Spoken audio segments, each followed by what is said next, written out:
Hey, what you nobbling on, Mr. Goblin? Sculpting a little toy version of you. Oh, well, Top Hat, why are you doing that?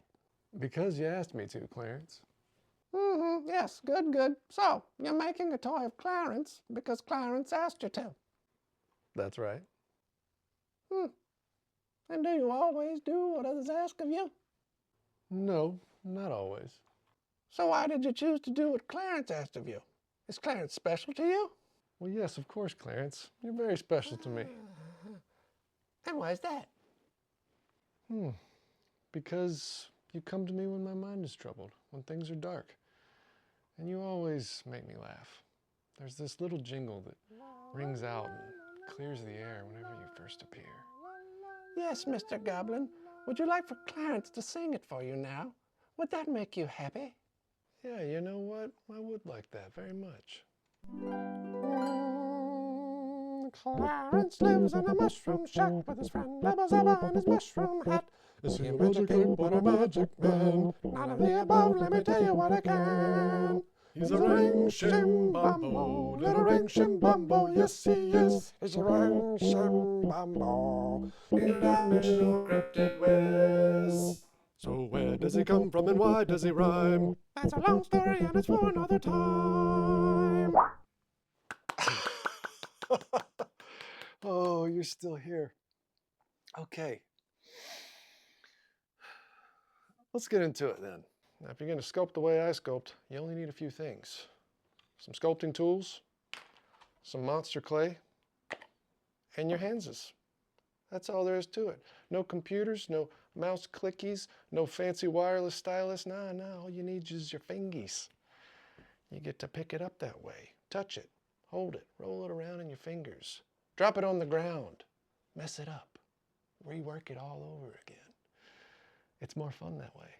At least for me it is. If you like to do it differently, that's fine.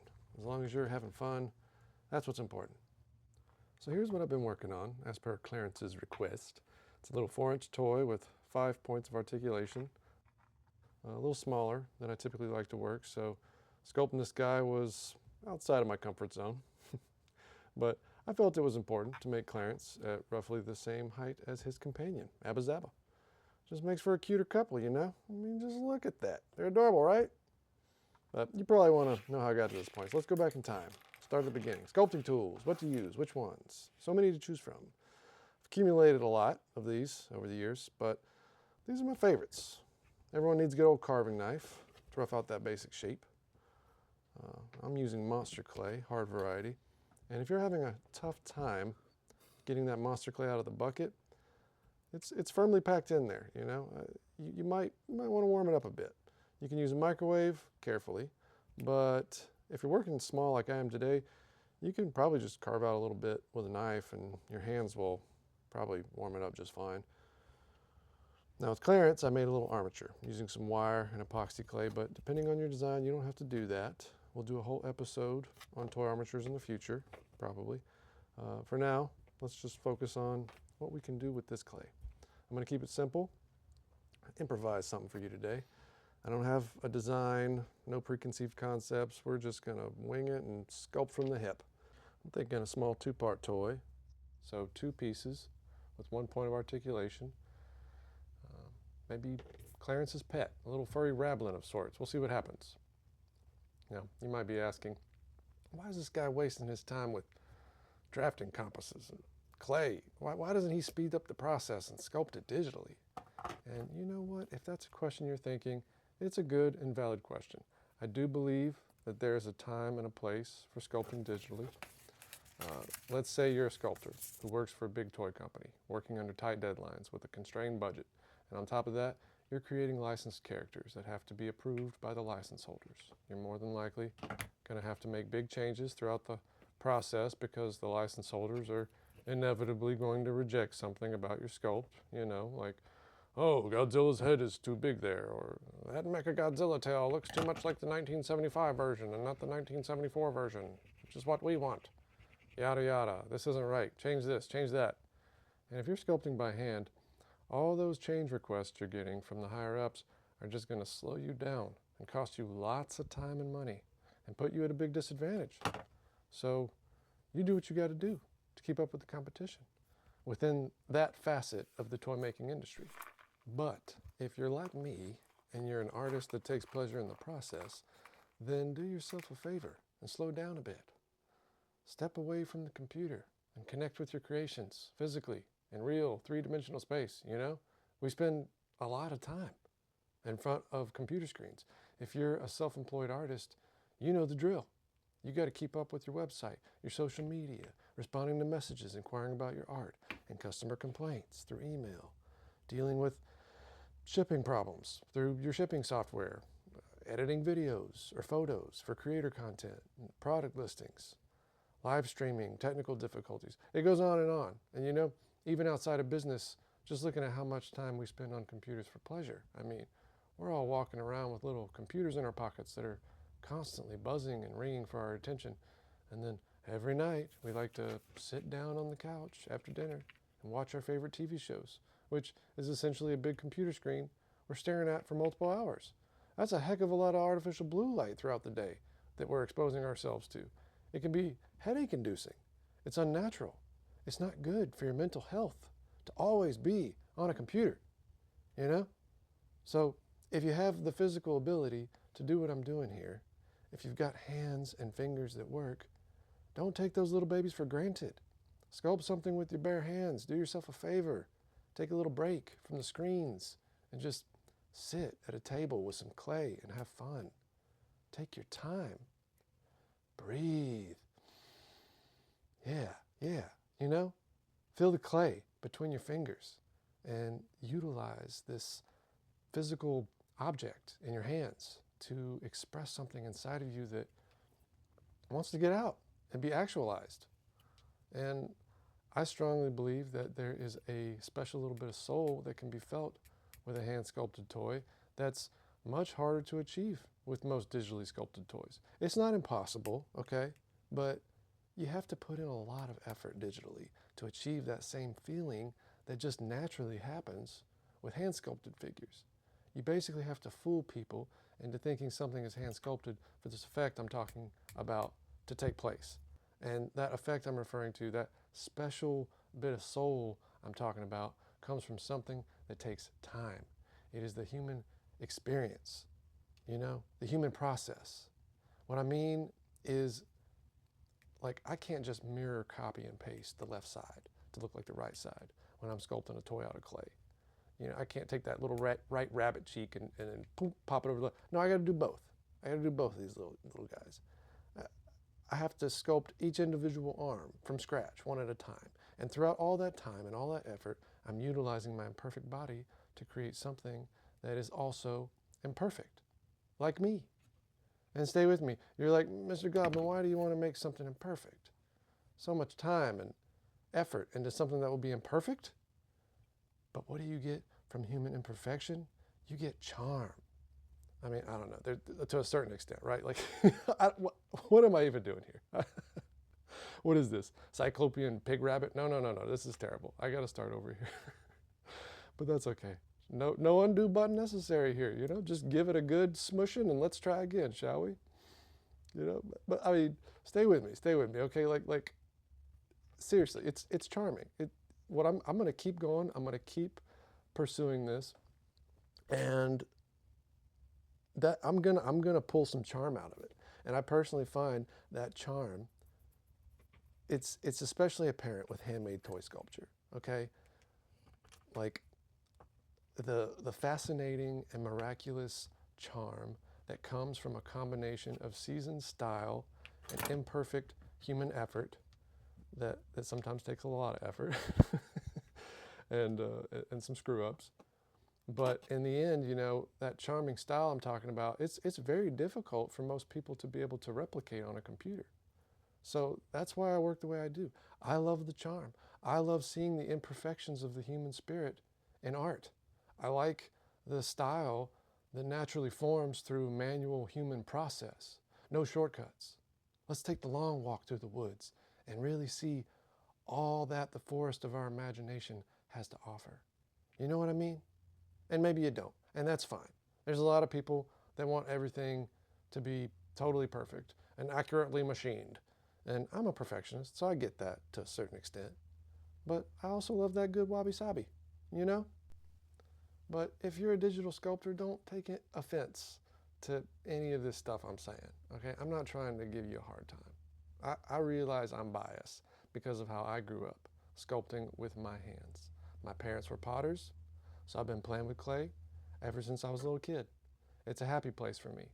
So that's just how I feel. You got to express yourself in whatever way that feels honest and genuine to you. Because if you don't, you get sad and frustrated, and that's no fun.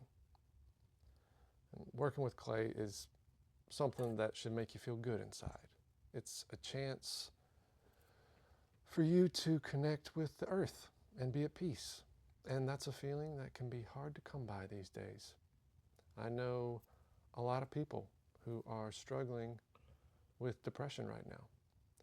With our society being the way it is currently, it's very difficult to make a living as an artist. And that constant struggle to be able to make a decent living can cause you to doubt whether you're doing the right thing. For instance, somewhat recently, I had a really bad day, okay? It was just one of those days where everything was stacked against me. Nothing went right. And wherever I turned, I was just hit with more bad news. And it turned my mind pretty dark, okay? And I don't know about you, but when my mind gets cloudy like that, I tend to turn against myself. I focus on all the negative aspects of myself, and then I exacerbate them. And once you start spiraling into that mindset, it can be very hard to get out of it. But when that happens to me, there's a little something I like to do, and it's very simple. If it's early enough in the day, I take the dogs for a walk. I mean, I take the dogs for a walk every day, regardless of whether I'm depressed or not. But if I'm having a bad day, why not take them for another walk? Give them a little something extra.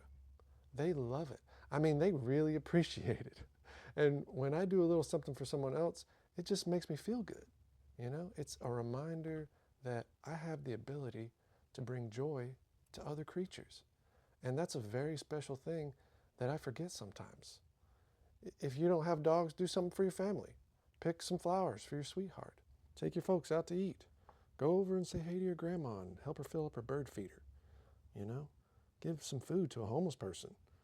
You could even just make a little piece of art and give it away to one of your friends. Doing things like that sort of forces me to get out of my head and focus on someone else for a minute. And that's just one little trick I like to employ. Now, if it's really late at night when these feelings come on, which can happen with me since I'm a night owl, it's a little trickier. When I'm confronted with that kind of darkness upon darkness, I find myself, I just find myself a little solitude, usually in my studio, and I just sit and breathe very slowly. And while I'm breathing, I force myself to just acknowledge all the things that I'm lucky to have. My soulmate, my family, my pets, my friends, even just basic things like the ability to listen to music and how lucky I am to have the ears to hear those beautiful melodies, or a nose that can smell a purple bearded iris in the springtime. I mean, wow, have you ever really kneeled down and smelled a newly bloomed purple iris? Like, it's truly amazing. I'm serious. I'm serious here. If you haven't, you got to find one and smell it as soon as possible. I highly recommend you just plant some bulbs out in your yard so that you can get easy access to that little slice of heaven every year when April comes around. And and then there's the big mama that many of us sighted folks take for granted. My eyes. Oh, how lucky I am to have eyes, to be able to see the works of art I'm creating. I mean, how fortunate am I that I have the ability to take a simple lump of clay, look at it, and form it into something with my bare hands. And that form that I make, that creature, that figure, has the potential to make someone else smile. Even if it's just one person, I can manage to affect in a positive way with my art. I've done it, And now after all that breathing and through all that inner dialogue I've just had, I can now inspire myself to get my hands busy, pick up some clay, and make something that will not only make others smile, but myself as well. And now we're back to the beginning, where I've figured out a fun and creative way to do something for others. And there really is just no better remedy for feeling sorry for yourself than to do something nice for someone else. And that's what making toys is all about. Toys make people happy. I don't care who you are or how young or old you may be, there's a toy out there for you, one that will bring you joy whenever you pick it up and play with it. And whoever made that toy that you have allowed yourself to enjoy is a blessed soul. So let all that just be a little something to help you along the way when you're wanting to make something out of nothing. But enough of that. You're probably ready for me to discuss these tools I'm using and why I'm choosing to use these for this particular sculpt. You know, like how to do this, what to do. Come on. You've probably noticed I really love this old wooden loop tool. And that's probably because it's just what I'm used to. Those wooden loop tools are what I grew up with. I think this one here used to belong to my parents before I nabbed it. But yeah, you could use anything. You know, you don't have to. You could use a toothpick. You saw me a little earlier probably using a toothpick. You know, like I love busting out a toothpick for those little hard to reach places where the loop just quite isn't getting it. And obviously, you know, your fingers. You get, you know, I'm like, oh, I'm gonna put a little. That's where you really experiment. That's where you have fun. Is just like plopping some clay on there. Like, what am I gonna do? Give them some duck feet? Yeah. Some little wings? Yeah. We're gonna chop up some clay and we're gonna mash them into some wings for this little guy. You know, I'm thinking, you know, like a little kind of furry kiwi kind of guy with furry wings. I don't know how it's gonna come out, but we'll see. We'll try it out. Now you're noticing like I'm making sure that everything is sloping away from the joint spout, right? That's where the pour spout is going to be on the mold. So I have to make sure there's no undercuts. So I'm making sure everything is sloping down. I'm not making wings that go upward. Okay, that wouldn't work for soft vinyl. That would require like a 2-part mold for like resin or something. So for this, we're trying to make everything kind of slope away from the pour spout. So no undercuts. We're going to keep it simple. I'm not going to let those feet stick out too far, because if I do, then they might get trapped in the mold. So, and the way they are now probably wouldn't work. So I'm going to build those up. I'm going to like put some little like, I'm going to sort of slope them up into there and kind of build up that area, you see, so that it's got something more to grab onto. And here I'm just, you know, kind of roughing it out with the back side of my wooden loop tool. I love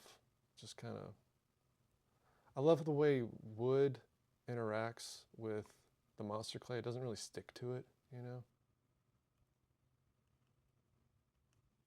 This is a fun tool. This is like a sort of like a guitar string kind of tool. And this really just scrapes it. Like if you want to like smooth something down really fast, this just scrapes the clay off real fast and smooths things down. Kind of gets like an evenness to certain areas. And you can get finer varieties of this. This is kind of a larger, rougher kind of guitar string one. A little earlier, I was using a loop one, a little tiny loop tool that had like very tiny, subtle grooves in it. You know, you gotta just kind of play around and see what you like. You know, I know some people use like dental tools and stuff. And here, I'm just gonna take this clay and roll them up. You know, this is how I make hair. Okay, you saw me earlier doing it. Yeah, it hurts. It hurts. You got it. Here's another thing: self-care. Remember to stretch. Don't wait too late in life to start doing this like I did. Okay, I got like, you know, wrist tendonitis and stuff I got to deal with. So, you know, if you're just starting out as a sculptor, just don't forget when you start to, like every hour or so, just kind of stretch them out a little bit. You know, just get those fingers moving. A little prayer stretch is nice. You know, kind of helps out the wrist. Do a little bit of arthritis stretches here. You know, this is what I do these for my thumbs. You know, my thumbs get kind of tight. I got to move them around a little bit. Shake it out. Shake out that pain. Get back to it. Yeah. If it hurts too much, just stop. You know, just don't even keep going. Just take a break. Work on something else. I do not believe in the you gotta suffer for your art thing, okay? I don't subscribe to that. I think it's very important to take care of yourself in order for you to be able to create the best possible work you can create. The more you take care of yourself, the more your art will take care of itself. It'll flow out of you more freely without as much strenuous effort put forth, you know? And your audience will see that and they'll appreciate it. You know what this guy reminds me of? You know what I think is subconsciously coming out with this? This guy reminds me of Kahar. Oh, Kahar, how I miss you. Kahar was a vulture that showed up outside our studio with an injured wing about, 2 years ago, I think. According to a neighbor, this poor vulture had been hit by some jerk that was speeding down our road, okay? And his wing was all messed up. I started feeding him raw fish heads and the cleaned out guts and stuff from what we would fish from our pond. And he loved it. And after doing that for a while, he started to trust me more. And I even made him a little doghouse. And he would respond to his name. I'd go outside and I'd shout, Kahar, Kahar. And he would walk right up, either out of his little house or sometimes come up from out of the woods. He liked to walk around through the woods on our trails and stuff. And you know, when I called his name, he would walk right up to me and eat raw meat right out of my hand. And I tried to catch him and hold him so that I could take him to the vet. But man, even though his wing was busted, he could run fast. And the second I'd go for him, he'd make a dash for it. Oh, I tried calling it local animal rescues, but they weren't accepting any new animals. And then I even got a hold of this group called Aware. I think it was Aware. Yeah, they specialized in vulture rescue, but they rejected him because of a recent outbreak of avian flu they had to deal with. That's what they told me. So it was all on me to take care of this guy, and I did for about 6 months. I went out there and fed him every day. I even put some special vitamins in his water dish to try and help promote healing. I tried using a special topical spray that was used on injured hens. And I think it all helped. He got to where he could start flapping his wings enough to be able to chicken fly, you know, like up to a small low branch or something. He couldn't fly high, but he got to where he could take care of himself, you know. Oh, I'll never forget this one time. Kahar had a girlfriend, and she would fly down every once in a while and check on him. And they were so cute together. But this other male vulture would swoop in from time to time and try to flirt with his girlfriend. And I'll never forget, when he tried to mount her, Kahar got all ruffled up and ran after him and beat him off of her. And it was all like, get off my girlfriend. And he scared him off. It was a sight to see, I'm telling you. But unfortunately, Kahar ended up getting scared off of our property when my brother came down to visit this one time.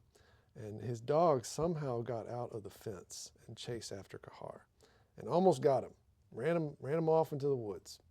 And after that whole traumatic experience, I guess he just didn't feel safe coming back home. I looked for him in the woods and up and down the street, but he had gone away. And then a few months later, I heard from our mail lady who had recently seen him at a neighbor's house, a horse farm down the street. So I went down there to see if I could say hey, but he wasn't there. I did talk to the lady who ran the farm though, and I described the vulture, and she said that she had seen him just the other day back on their horse trails. Kahar was apparently feasting on a dead deer in the woods, probably one that had been taken down by coyotes. So it was good to know he was taking care of himself and doing well out there. He didn't need me anymore. He was carrying on just fine. I miss him. I really do. He was a good boy. Oh, I almost forgot. I want to tell you about a little magical synchronicity that happened yesterday. My partner and I went out to eat at a Japanese restaurant that we'd never tried before. I had the chef special, and they had the tempura vegetables with an udon dish. It was really tasty. And the real icing on the cake with that whole experience was actually the fortune cookie I got. It read, "In the middle of a busy life, take some time to be a kid again." And I was just like, oh man, this is perfect. Perfectly in sync with what I've been talking about. Do y'all remember when you were kids and you got to play with some Play-Doh? You remember that feeling you had when you were sculpting, whatever it was that you were sculpting? You had no expectations, no goals. You were just in the moment, having fun, playing with clay. You weren't thinking, how can I get this workload cut in half and save time? How can I make sure this design will be popular and sell well? No. You were just in this pure creative state, making whatever it was you wanted to make. You probably weren't afraid to smash it and start over. And I bet you had fun doing it. And that's all I did here today with you. I set aside my busy life for a moment and I took some time to be a kid again. It was really fun. I really do enjoy this state of being. You should try it. All right, so this is done. I've worked on this for about 8 hours, I think, so not very long, at least not as long as a lot of folks seem to think it takes. And that's, of course, somewhat due to my experience level, you know. I've got a sculpting technique and a style that I've honed for decades. It's nothing special, but it is something. And it's pretty effortless for me to do, which is nice. And that just comes with practice. Practice might not make perfect, but it does make progress. And I'll spend a little more time refining it in the wax stage, which reminds me, we need to get back to Clarence for a second. This is the finished wax prototype for Clarence. I took some time to finish it up so that I could show you what it looks like before it gets electroformed for the metal molds. This was done by making some simple silicone cup molds that I poured a homemade wax recipe into. And that'll be a whole other video in the future. But I just wanted you to see what a wax prototype looks like. Making your own wax is very gratifying, and that'll be a fun conversation for a later date. So that's pretty much it in a nutshell. Sculpting by hand is fun and rewarding, and I wasn't even planning on doing this guy today, but we did. How about that? And remember, you don't have to copy my way of doing things. Find your own way. I'm just here to show you that it's not as hard as you think, as long as you have a little bit of patience and perseverance. All right, well, y'all know what time it is. Take it away, baby James. Playful fool. I often leave my armor in the closet, but occasionally don it, rather loosely. Often impetuous, like the goat, but resilient enough to be granted the 9 lives of a cat. A fool, to be sure, but a playful fool, and who doesn't want to play?